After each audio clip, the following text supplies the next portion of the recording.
So yan guys, for today's video, ganito ako magmarinate ng manok guys. Ilalagay sa oven. Nilagyan ko na ng mga ingredients, mga barat, tapos garlic. Tapos nilagyan ko siya ng Indomie sauce. Kasi masarap kasi itong sauce na to guys. Tapos lalagyan din natin ng tomato paste at zeytun. Yung guys, yung oil na organic. Zeytun yun kung tawagin. Dini at sana dini. Akadini. Ito yung sinasabi ko ngayon, Indomie food guys.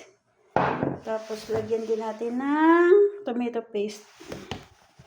At lalagay natin sa oven ng 1 hour with yung init niya guys is 350.